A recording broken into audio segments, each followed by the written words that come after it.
I want to welcome you back. And this week on Enemy of My Truth, I am joined by my dear friend and colleague, shamanic medium Julie Humphreys of Exeter, New Hampshire. Julie and I sit down for a heartfelt conversation about her journey, from the experiences she had as a child through the challenges of understanding her abilities as an adult, to ultimately stepping fully into the work that she does today for so many. We explore something so many psychics, mediums, intuitives, shamans, and spiritually aware people can relate to. Knowing something is different about you, feeling things you cannot explain, and often having no one to talk to about it. And for many of us, the path can feel really lonely until we find our people. Together, we discuss the profound experience of finding your tribe later in life, being witnessed and understood, and the beauty of working alongside others who share a similar path. There is something incredibly healing about being known, supported, and truly celebrated for who you are.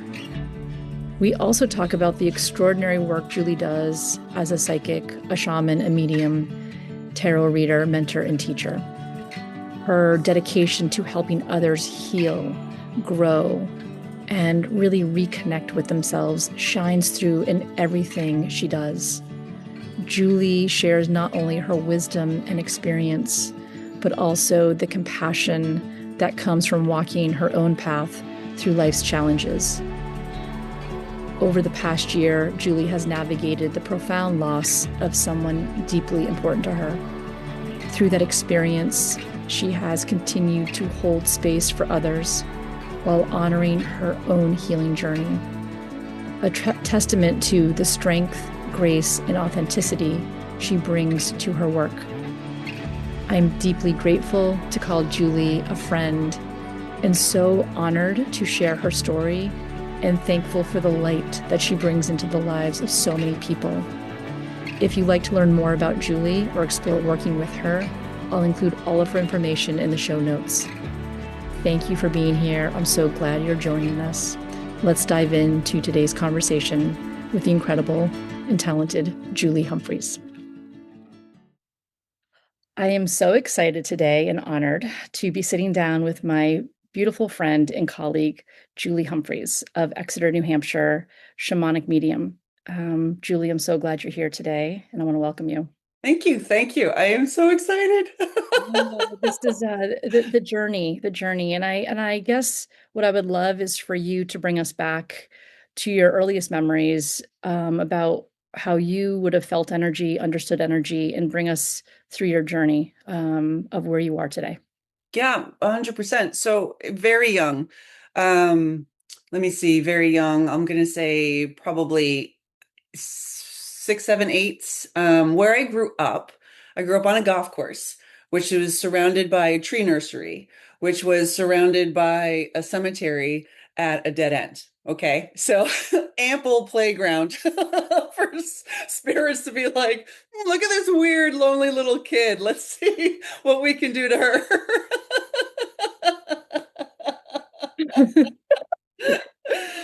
Oh, it's so funny. And so I used to wander by myself a lot in the cemetery. I was always drawn to go to the cemetery.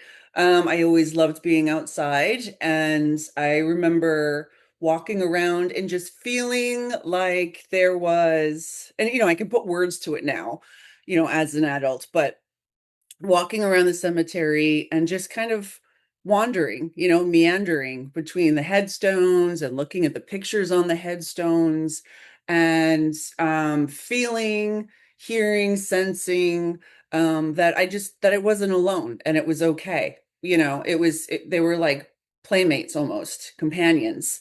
And I remember, laying in the grass and seeing the grass, what I would think was talking to me, grass growing, talking to me, hearing, sensing, fey creatures, and then moving around. And I would go sit on this bench in the cemetery and stare at, you know how the when the moon comes out in the daytime we can see it, like it was a full moon in the daytime, and I would sit on the bench. I would always look up at the moon, and there was this wonderful, sweet, sweet, sweet old man who would always wear this kind of like bowler hat, like old time bowler hat and like a vest.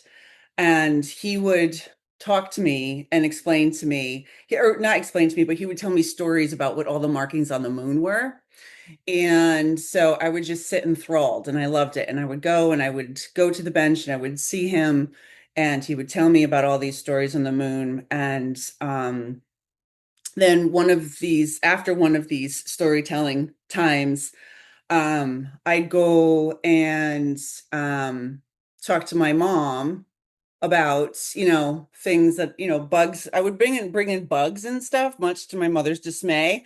But like, it's this cicada husks. I used to Yeah. go on trees and collect those and like put them all up my arm and then the other arm I would put caterpillars on. I would say, Mom, look, she'd be like, "Wah." But I would say, oh, what have you been doing? She's like, oh, well, I've been talking to my friend in the cemetery. So that sent off all kinds of bells and alarms. Okay. So what happens then is, what happens to a lot of us who are sensitive to energies, etc., when, we're little, it's just like, no, no, no, no, no, no, it's wrong, because you're sending off an alarm to the outside world, to people around you who love you and mean well, just like, what? You're talking to strange old men in the cemetery alone? What is going on? So thinking, there was some kind of pedophile in there, but there wasn't. Turns out there wasn't anybody there because it was, the alarm bells went off, area was searched, nobody was there. But I Mhm. was seeing I was spending time with this old man every day. And then after that, I wasn't spending so much time with him anymore because he was gone. So it turns out this was clearly a spirit Mhm. from the cemetery, whether it was his grave, whether it was his grave with his wife, I don't know.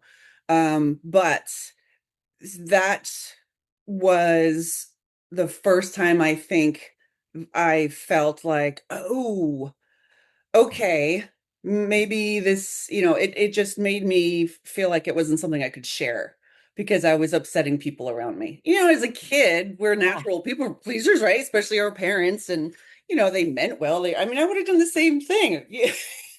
My little kid is telling me, well, so but I would wander on the golf course and I would, really, my dad worked on the golf course, right? He was the superintendent, so he took care of the grass. And he would take me around at like dusk and show me all like animal dens, and we'd look at trees and just that kind of thing. Those were some of my favorite times in life. But I could always tell and always feel like a quiet energy around me when I was meandering around. Mm. So So, you had that connection very early on, and I think you described something, Julie, that many of us that are sensitive felt at a young age.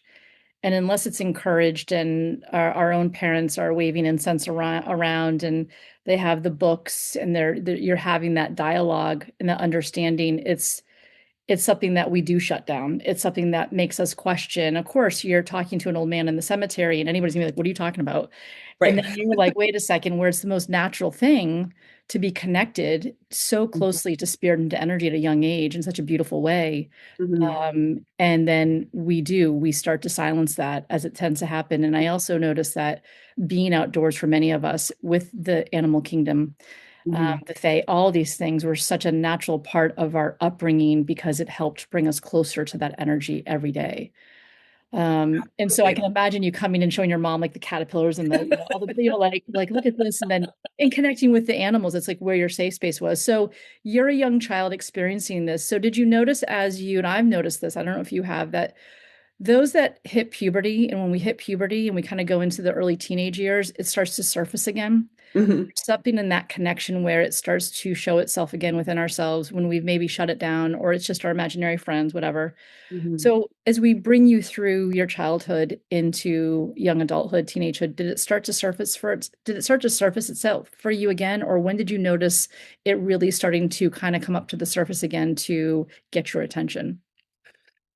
So to be honest, I always felt it. I always felt like a vibration, like I could always be around someone and know instantly if it was someone I could be around or not, someone who was safe or not. And the way that showed itself as a teenager to the outside world became, oh yeah, that Julie, she has a really good sense of judge a character, right? So it became something that um, others could make tangible and to put form around, right? When it Mhm. was just a feeling. It was like I could see vibrations around people and I could hear much like I do now too. It's like I can see vibrations around people and I can hear in the way that they walk if it's something that you want to engage with or not. Do you know? And it doesn't, that's not like a red alert kind of thing. I mean, it certainly can be, but it can also just be very subtle, like, yeah, no, this is an energy I want to be around. So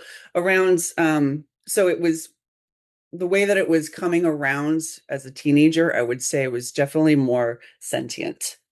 Okay.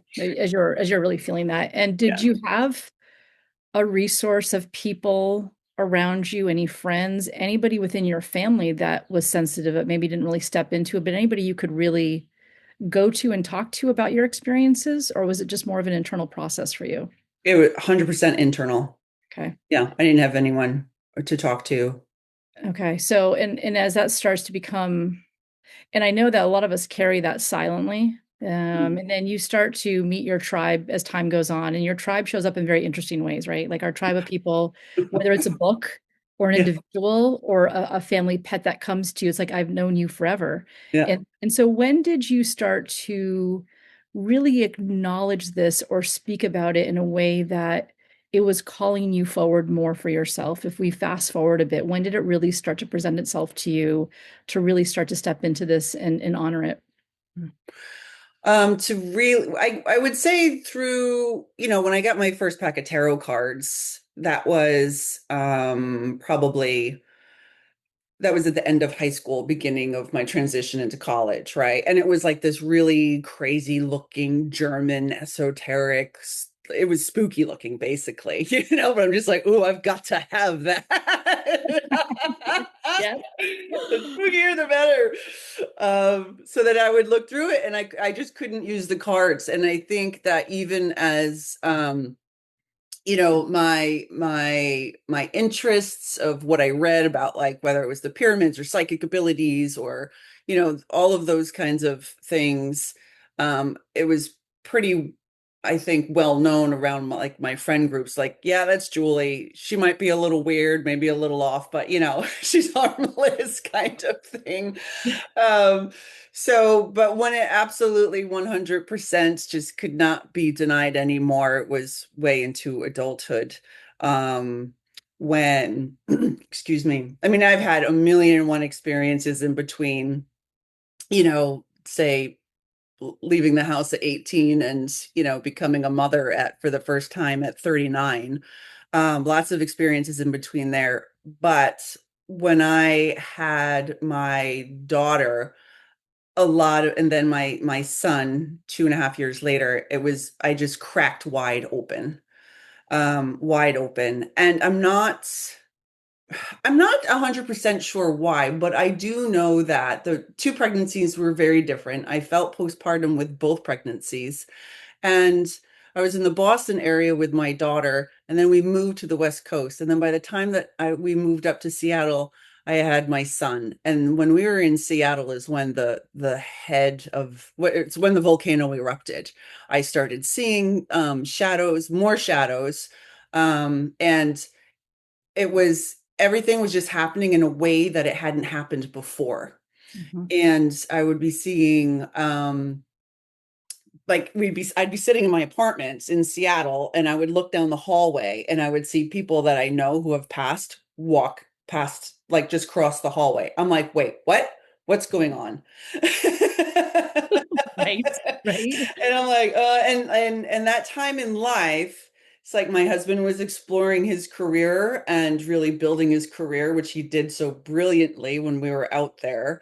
And he was really worried about me. He I found out years later that he thought maybe I had a brain tumor, and I was, I was seeing things that weren't actually there. And so between that and then I started doing a lot of qigong, like my energy practice. I just felt naturally drawn to doing things like that. And I had also looked to spiritual teachers that I had at that time. I had a favorite tarot teacher I had for, 10 years, and different mediums, some shamanic practitioner out there, a coven out there.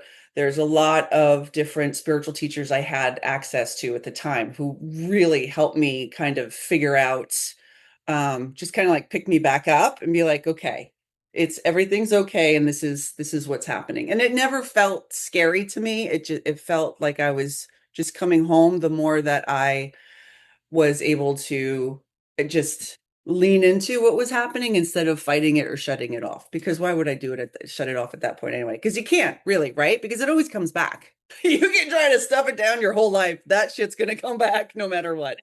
That shit is going to come back all right. And it's going to come back 10 times stronger. Be like, hey, Right. we're not going anywhere. Yeah. And, Yeah. well, it sounds like, I find that children are these activation buttons for us. Like our children Mhm. come in, especially starting with pregnancy for many of us, and our senses start to really expand.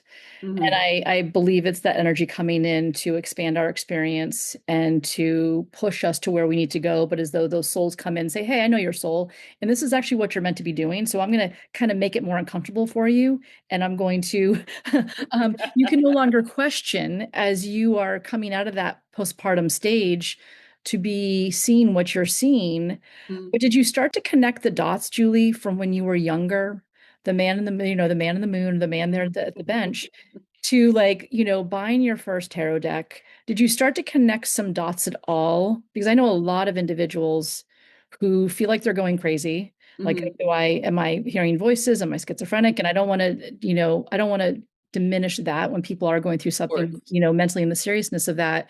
And then, but, Bob's like, is there something going on with you? Is there a brain tumor? So I know so many clients that I work with have no one to talk to and feel like they are going crazy, Mhm. when in fact we just haven't had any perspective or foundation to understand that we have been tapping in different ways at different stages of our lives. Mhm. So going back to that, did you connect any dots to when you were younger as this was happening for you?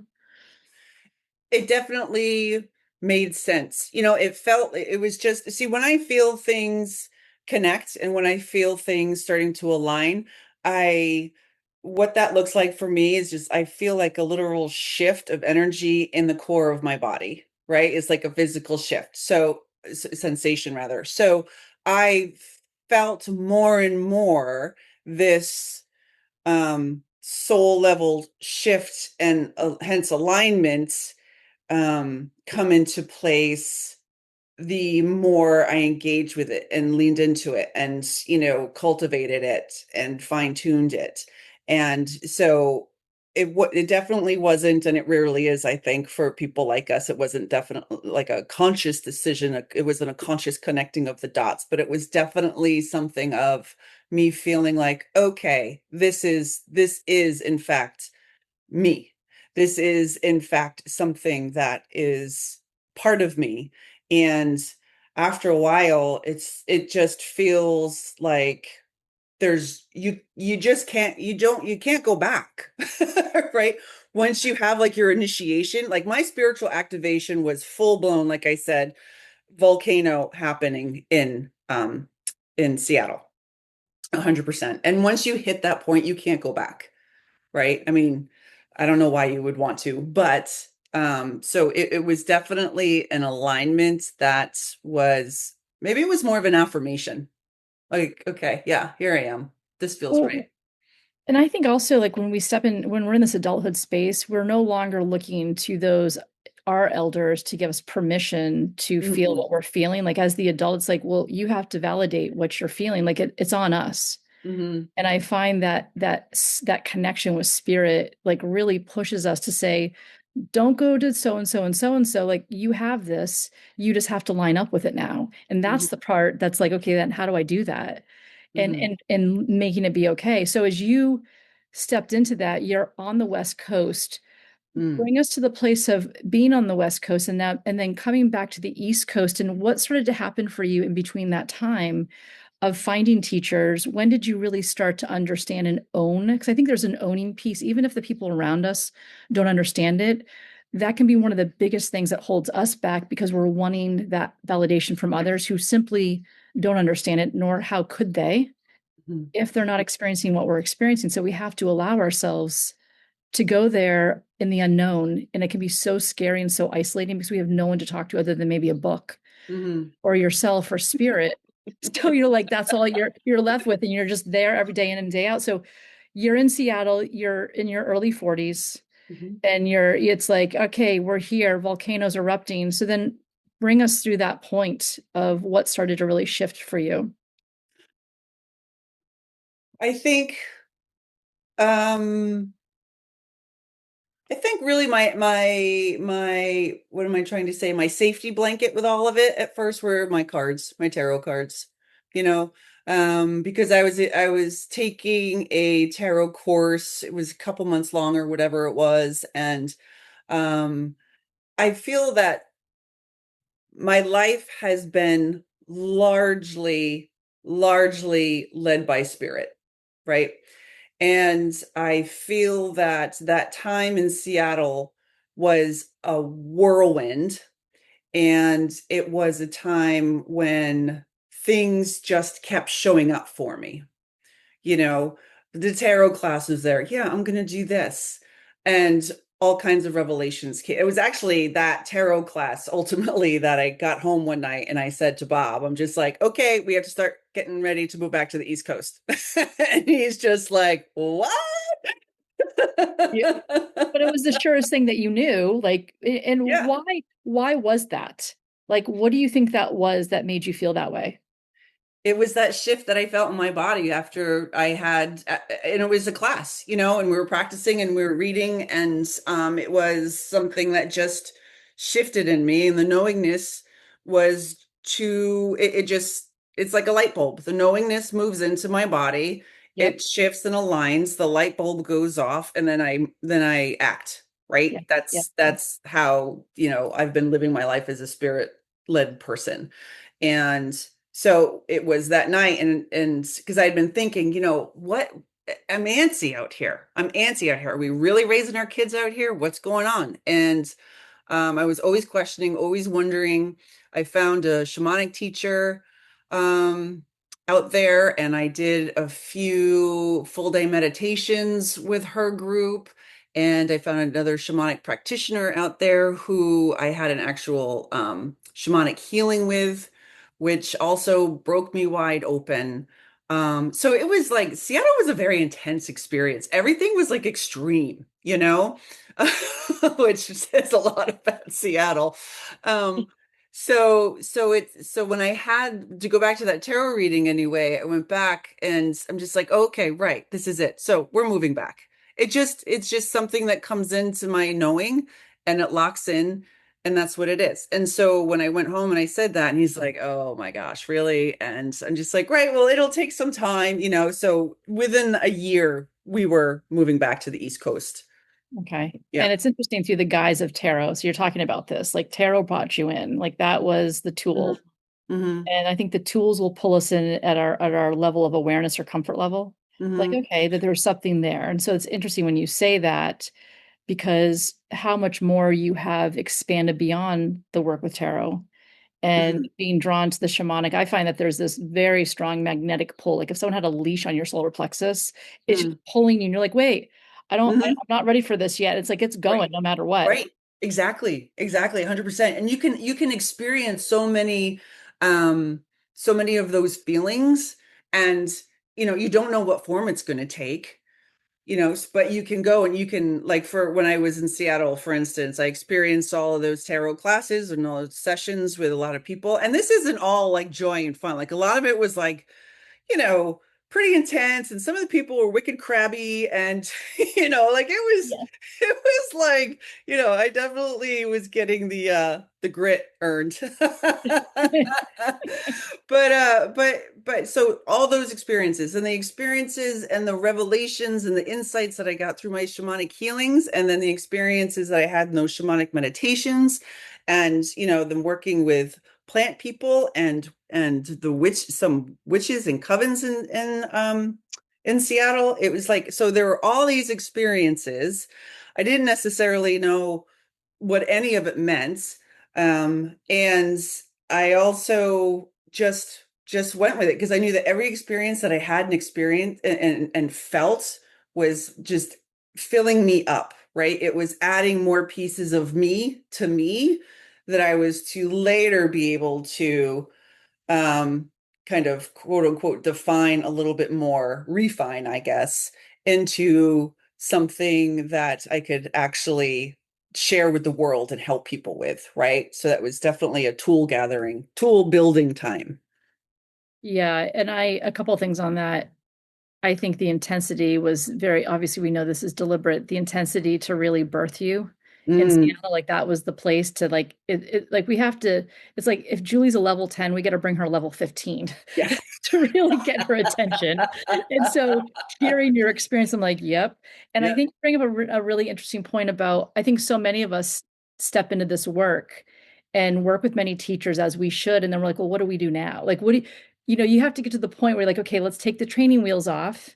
And I Yep. think we can always continuously work with teachers, but it gets to the point where there's something within you needing to express and share that it's Yes. to that point. So when you and I so relate to that, when you got to that point, you guys are back on the East Coast. Mhm. You've been really this beautiful energies that come upon your path and your teachers, so you're here, and then what was this next shift for landing on the East Coast now? This is where you're at Mm. to then take it to the next level for you. What did that look like, and what did you experience?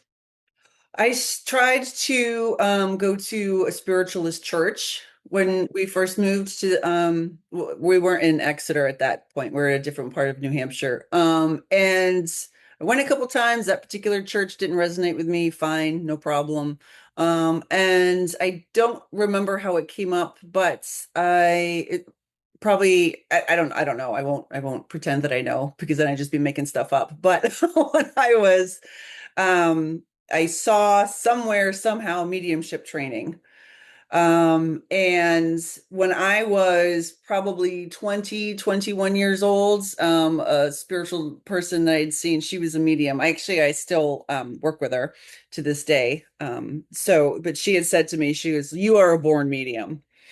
And I said, "No, just don't burden me with that bullshit. Just come on, just tell me what I'm here for." Right. But anyway, so, but that's what I remember. Like, I remembered, oh, well, I remember that particular teacher said, so anyway, something clicked again. It's like I felt a movement in my chest and in my solar plexus area. And I signed up. And that mediumship training and the people that I met to this day, are still colleagues and just really helped me put into words, I guess, all of this weird stuff that I can do, that we can do, and how I can help put it as a package to help people, right? And that also led me to you, my dear. That class, Julie, we're looking back at the 2016 or 15, 16, 17, I'm not Yeah, sure, yeah, 15, 16, and that was at the Moth and Moon studio in Bedford, New Hampshire. And I don't yes, know if I think that they're still there or no, I'm not, they're not, okay. no, But the lovely Tony Stockwell. yes, And he is probably one of my favorite teachers and mentors in the way yes, that he really becomes a part of the class and almost saying, what do you guys think about this? This is my experience. And someone has used this term like you bathe in the light of the teacher. And mm, I remember that weekend, Julie, that it was a 2 day or 3 day class. I'm not sure. And you and I were grouped up on the first day. And right away, I'm like in yeah, love. I'm like, oh, Julie, like, where have you been? Like, oh, hello, soul sister, right? Like right no away. kidding. And it's like, I don't want to work with anybody else. And I mean, like And right then you fucking away. disappeared. Okay, yes, we'll talk about that. So you're like, where the hell did you go, Anne? So it's a 2 day class, and I know you and I have exchanged numbers at the end of the day, and I'm like, all right, I'll see you tomorrow. And I remember I left that class. I had seen Tony down at Janet O'Havick's Spiritualist Church, The Journey Within, in New Jersey about 2 years prior, and worked in one of his workshops. And that the Mhm. fact that he was coming to New Hampshire was like, oh my word, like I'm going to go see him. Mhm. And I had been, roaming around the idea of like teaching myself. I'm like, I can't teach, like whatever, like total imposter syndrome. And I remember leaving his class that day, meeting you. We had an extraordinary Mhm. exchange of our exercise that we did. Mhm. And I remember strong as day, Spirit's like, you're not going back. It's time to teach. Like the Mhm. clearest voice in my head. I'm like, I am, because a couple things with that. Meeting you was such an important, like you were one of the lampposts in my life. Mm. And I really want to say that because we are going to meet a lot of people in this field. We're going to work with a lot of other students. We're going to meet other teachers. But the people that you meet that you have lifetimes with, that you finally meet, like, okay, here it is in Bedford, New Hampshire. I've met Julie Humphreys. I've known her a long time, longer than this class. Sure. And so knowing that experience with you and understanding your energy and that you're basically my neighbor in New Hampshire, Mhm. and Tony's teaching really gave me permission without him even saying anything to say he inspires me to want to teach in that way and just Mm. share what I know. And I just knew, I'm like, hey, Julia, you're like, I don't know if I texted you or not, but like I didn't show up the second day because I went and worked on my curriculum. And you're like, Yeah. where the hell did you go? And I'm like, girl. And I said, hey, we'll see each other. And I remember that it was bigger than me. Yeah. And I would have never thought I would have gone to that class to say, now it's time for me to teach. And I think that's what Spirit does, is it really pulls us out of our comfort zone because we have to, Yeah. because otherwise we would just stay still Yep. and not step into the unknown. Yep. And the unknown has led you and I individually and together where we are today. I mean, if Mhm. anybody's wanting to step into their work, we get it. Right, right. And it's perpetual, right? There's always a period of, that uncomfortableness, Yeah. the gooey parts in the cocoon, and then the butterfly comes out. I was just talking about this with somebody yesterday. The butterfly comes out, has to let its wings dry first, and then it flies away, right? And it's like, but then it starts all over again after that, right? Because I am once again in that squishy, icky period, and the transformation that I feel, that you feel, that lots of people feel in the world, right? But that this transformation that's happening as we speak is so profoundly life changing that to not really lean in and honor the whole experience would just, in my estimation, be a disservice. So it would almost be like disrespecting my ancestors and my spirits and my guides, and all the people whose shoulders I stand on, right? Right. And the soul contract that we came in Right. to fulfill, and it's that gnawing at us that started to knock on our door so early on in life that we just either were shut down or we ignored ourselves out of fear, or like, how could I possibly? Yeah. And so as you're stepping into this and honoring this, can you share with the audience a bit about what it means to be a shamanic medium, and perhaps what do you offer? Like, if somebody's coming to see you, tell us a bit about how you work, Julie, and perhaps the different variations of what you may use to work with people. Hmm. The way that I work with people is 100% authentic as when I connect with the person, right? So it's a situation where the healing begins, the journey starts as soon as that person thinks about connecting with me. And then by the time that, the booking, the this, the that, and everything, by the time we get in front of each other, it's like, okay, spirit comes in and tells me where to go. So what that can look like is using my tarot cards. It can be my spirit animals from the lower worlds, in shamanic work. It could be my spirit animals, my power animals coming in to help me. It could be my upper levels, compassionate spirit guides that come in. So these are all of my shamanic guides that could come in. It can also be um my regular other guides that are with me all the time, that show up in every single reading. So it really depends on what the person needs and my guides will show me what that person needs, and and then I just take it from there. Okay. So that can also mean that, well, what happens is tons of energy builds up for a session, right? Because I mean, I don't know, you probably do this as well, but it's like, preparing for a session, you open up space and you invite all the loving, benevolent spirit guides that's going to come in, whoever's going to be helping, you know, and Janelle, when I talked to her today, help me use the words that I need to use to have her get her highest healing for her best healing higher and better, right? And for my best healing and higher and better. So, and then it could be your ancestors, your grandmother who passed, whoever it is that's going to come in and give you the healing needs, energy, the healing words and energy that you need to do what it is that you need to do. Pick up that next breadcrumb in life, to keep moving forward. Does that make sense? It makes total sense, and I love the tools that you use in stepping into that. And I want to go back to some of the listeners that may want to know this more. Can you explain a little bit about, we have in the field of the work that we do, we have psychic work, we have mediumship, Mhm. we have shamanic work, we have tarot, there's all many types of energy work, and um, the um, the energy therapy that you do as well. But can you explain to the audience a bit about shamanic work and Mhm. perhaps the shamanic piece in your practice? hmm So the shamanic piece in my practice can look like a soul retrieval. It could be just my guides saying that this person needs to do meditation and connect with their power animals right now. Because say I'm working with someone who's going through a particularly hard divorce, right? So my shamanic guides could come in and say, if it was right for this person, bring this person through a meditation.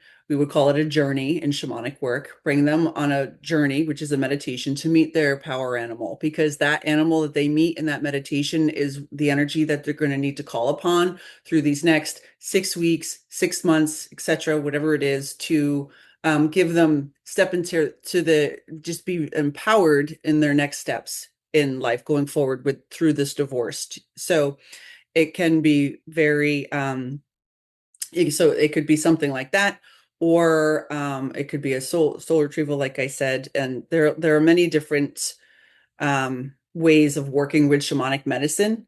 Um, I've done um, geez, there's just so many different ways that it can present itself. But I would say that generally speaking, the shamanic work comes through when somebody needs an extra bolster, right? So it could be, let's do a journey, find your power animal. Let's say that's going to be an ant. Okay. The ant is, you must remain industrious. Then you go into ant medicine, right? You must keep building. You must keep going. You can carry more than what you think. And it can, then that person's grandfather, for instance, could come in and said, yes, that's right. You can keep doing this. Do you remember when we made an ant farm when you were little or something? There's a connection, right? There's always a connection, and that whatever that connection is authentically belonging to the person in front of me. I love that. And when you bring up, to break it down, two things I want to ask you. One is around the animal medicine. And what I understand about animal medicine and the work that I do, and animals have always shown up, Mhm. is that every animal holds a vibrational energy of what their medicine is here to hold. Meaning, what if an animal shows up in your life? Could be a ladybug, could be a black crow. They hold a specific vibration that if spirit could talk to you in sentences and give you a Mhm. letter, this is what they would speak to you through you actually seeing an animal show up in your life or through a journey. Is that the best? Like, how Love else that. would you describe that, Julie? Love. I think that's perfect. Exactly. If spirit could talk to you, that's what they would be saying. The vibration of that animal. And the 100%. medicine Love that they that. bring. Okay, Yes. so and Love then it. you brought up a term, and I understand this, but I'd love for you to explain a little bit more if someone's hearing this. Can you describe soul retrieval? Oh, right. We just talk about this stuff so often. It's psychopomp, soul retrieval. Like, what the hell is that?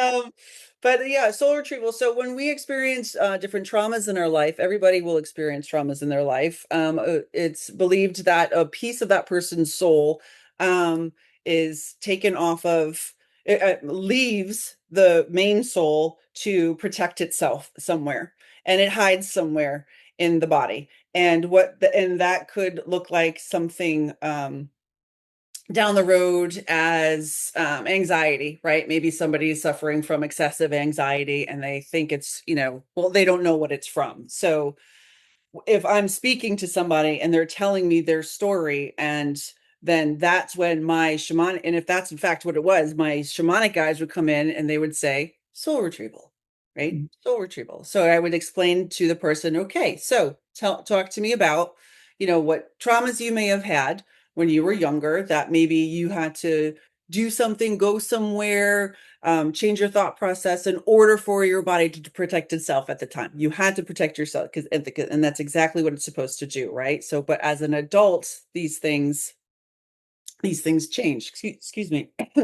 So, what would happen then is I would put the person through a meditation for them to be completely completely relaxed but not asleep. I mean, they can fall asleep, but and then I would just go to work with my guides, and they bring me, and I work with my power animals for soul retrievals. And then my power animals bring me to the part of that person's life or that area of that person's body. And we collect the soul, and we tell the soul who we are, and we ask what gifts that these souls are going to bring back to the person, the gift that was taken away when they were so young and it had to be taken away in order for the body to protect itself.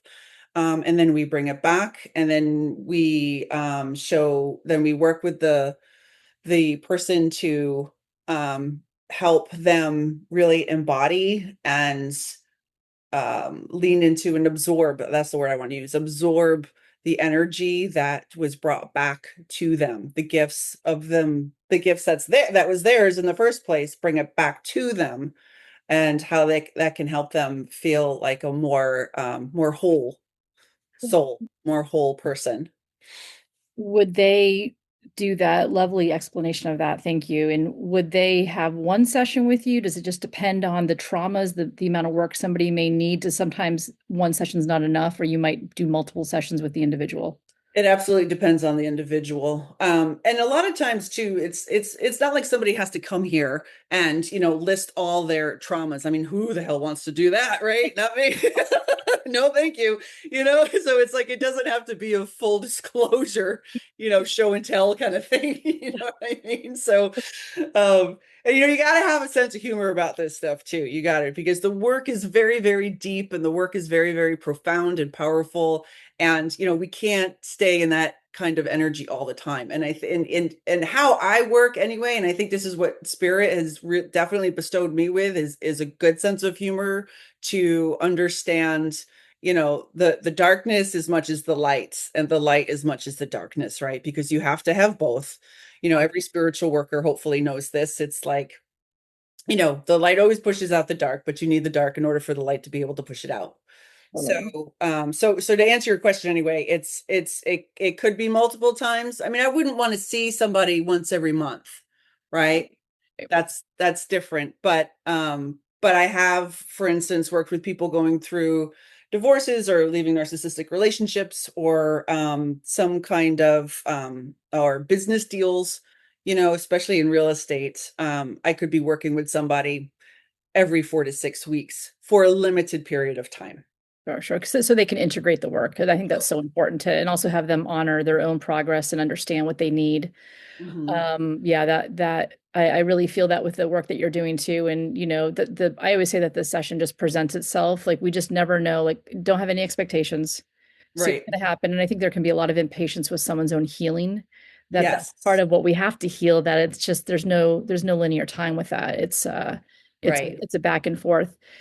And we can't do the work for people either. No. That's a real challenge, right? So it's Right. like for somebody to work with some, people like us, is please come with your open hearts and your open minds and your willingness to listen and to learn about yourself, because it's got nothing to do with me, it's got nothing to do with you. It's got everything to do with the person who is seeking to feel more aligned in the world. You just nailed that, and it is really it's about their own healing, and we just become and it's an honor to be a part of someone's process, and For if they're sure. choosing to work with us, that there's an honoring in that too. But it's really a lot of things I explain too with my clients is you have to. We talk about the healing crisis that you are going to feel worse before you feel better because it has to exit Mhm. you. Like whatever we're holding on to has to leave. Oh my gosh. Yep. And so I'm walking proof of that right now. right, but it's and that's but with the how we feel when we allow it to come through us and to actually feel it, we have to feel Yes. it. So I wanted to lead into another service that you offer and talk a bit about how somebody understanding the work that you're doing, that they might come to you for mediumship. Okay. And so explaining that, Sure. a bit about offering of that as well. So mediumship, when mediumship comes through in a session, it is a communication from a loved one who has crossed over. Okay. And sometimes people want to come in and say, please connect with my husband, please connect with my wife. And it's not always a dial-up situation, right? There are times when if someone doesn't come through, I'm getting so much validation for that right now of my spirit guides that are with us now. And probably because I've been on the other side of this recently.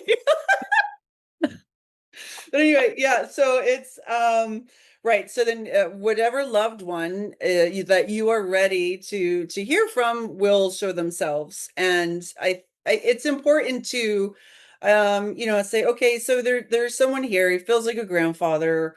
He's coming in, but he's also stepping back. So I would say to you, do you want to hear from this person? Because you want to make sure that the person you're with feels safe, feels loved, feels good, feels, guided, So what if I didn't like my grandfather? I'd be like, no, tell that bastard to go somewhere else. I want to hear from, somebody. Okay, well, let's see who else is going to step in. Do you know what I mean? So that kind of communication. Yeah. Okay, that's beautiful. And again, I think what you just brought up a very, important point that as the psychics and the mediums that are doing this work, especially through mediumship, there can be a lot of expectations of wanting to connect with a certain loved one. And, Mm. as I've always said that, spirit's in charge. Like we are just the conduit to hold space to see if they will come through. And a lot of times that they do come through, but it's never a guarantee. And it's not because they don't love the person. It's not them. Right. It's just there's a temperature in spirit in the non-energy, the non-physical world that we just have to say, okay, what's the temperature today? Who's going to come through? Right. And it also relieves us from having to deliver in a way that it's just not up to us. Hmm. Thankfully, we're, Hmm. Right. we are just in that tripod of energy between spirit, ourselves, and the sitter. So, and again, to your point, not everybody wants to hear from a certain relative in spirit. Right. There's some trauma there, understandably so. Yeah. Yep. So let me, go back to you. How anything else you want to share with your journey and the way that you work? 'Cause I also want to just invite this of how individuals can find you, how they work with you, what that looks like, Julie. What it looks like right now is I do all my sessions remote on Zoom. Yeah. Um, I don't know what's going to happen with a physical space going forward. I feel like something's going to happen. I just don't know what it is. Since my husband died, as you know, he died 20 months ago, my physical space where I would welcome clients in is on the other side of my husband's office. And so my whole physical space is just shifting, and it needed to. Okay, it needed to anyway. And this is part of the transformation that I'm going through as well. But I find that, I mean, some people are still hesitant to work with me, with people like me over Zoom, but I can tell you, and you can attest to this as well. It's like it's still so magical. It can still be such a beautiful, magical experience because energy is everywhere. The crappy part is like I can't hug someone, right? Right. But Yes. I know, right? Gotta love a good hug. yeah, and I also do group work, I've been doing some moon ceremonies um at my friend Laura Edelman. She's from One Light Holistic Healing in Kingston, New Hampshire. And so group work, individual work. I just had an inquiry about a group tarot reading, which is always so fun. Okay. Well, I was going to ask you, so two things, the ceremony, say that again where you're doing those. And then the second thing with the group readings, but also you also teach. So Yeah. could you share so back to where you're doing the ceremonies, and I Okay. want to announce that the fellow business owner. So, fellow business owner Laura Edelman, she's one light, oh my gosh, one light holistic healing. She's out of Kingston, New Hampshire. She has a yurt. She's a really wonderful practitioner for sure. She's helped me a lot over the years, and she helped, but as you did as well, help Bob over the years. So just to kind of get more comfortable when at the end of his days there, it was just hard for him to be comfortable. But yes, so that's where a lot of the new moon ceremonies, the full moon ceremonies are happening. I might be teaching tarot there in the fall as well. That's a possibility. I teach tarot. I teach anything that I can do, I can teach. Do you know what I mean? So there's that. And what was the third thing? So I think the third thing you shared that about what you are not only, doing at the other location, the other business, but what you are offering in terms of teaching, which I love, the tarot and the other pieces, but also your offerings of group readings. Yes. So, and that could be in someone's home. Is this over Yes. Zoom? Do you go to location? So I go to location for those. I mean, I could do it over Zoom. That would be fine too. I've never done it that way, but I mean, it can happen anyway. But the tarot, I'll just call them a party. Um, I like doing those because it's like you could have your 30 minutes with a person and anything comes through. Like when I read tarot, it's intuitive tarot. Sometimes I'll read tarot and I'll flip over one card and the rest is spirit coming in telling me what to say, right? Yep. Other Yep. times it's all cards all the time. And, it just depends on the person, right? It's just like that's a perfect illustration of what happens, right? It's completely spirit led. Um, and yeah, so that can happen in person as well. That's always a fun party to do. Yeah. I'm Yeah. not necessarily, you know, girls' night, let's have some wine and have a medium come over and give messages. That's not usually my scene. I hear you on I that. don't, my work doesn't thrive in that environment. Some people Yeah. can do it and they're amazing at it. I'm not one of those people. No, I hear you on that. Same. It's either at my studio or nothing, and Yeah. it's very limited. So, and Yeah. I think, Julie, you sharing too the journey you've had since the loss of Bob, your husband, Mhm. and navigating that energy today, and perhaps we'll have another sit down and talking Mhm. about your journey with that. Yeah. Not only the journey you've had with Bob, but you're on the other side of the fence now with that and your experience with him today, and Yeah. how you're moving forward would be a beautiful thing to look at when the time's right. But also you're navigating how you're stepping back into your work Yes. since that Yes. since this experience and who you are today, and giving yourself permission to not know how you're going to show up, how the energy feels being so close to where his space was, but Mhm. also having him be a part of maybe your experience now. um Absolutely. Yeah. And I'll just say real quick about that is that one of the hardest things I had to learn as a spiritual practitioner, I guess you could call us, is I was early on in my husband's diagnosis, and at the very end, when he was starting to transition, my guides told me, "You're not your husband's healer." And mm, that is just a punch in the gut, right? oh, So that's like that. It's been central to my spiritual growth and my practice and my work and how I do things now. I don't know exactly how what the form of it is going to be, but I do know that already my work has changed profoundly in the way it's delivered, in the way that spirit comes to me, and just the way that we are the hollow bone of healing, right? And just the way that um, resonates is it's a lot. It's not like it wasn't deep before, but it's deeper and it's just wiser now.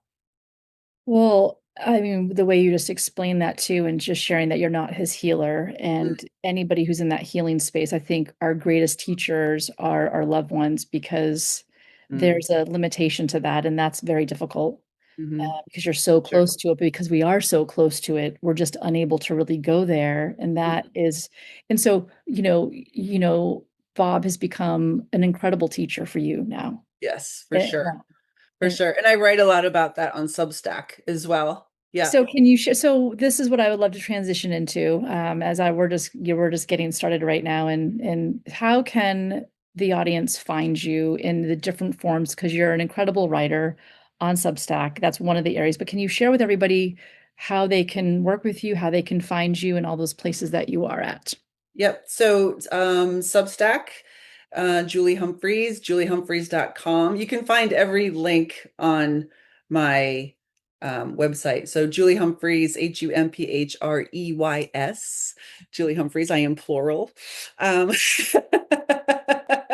and from my website, you can sign up for a newsletter, which is called the Monthly Word.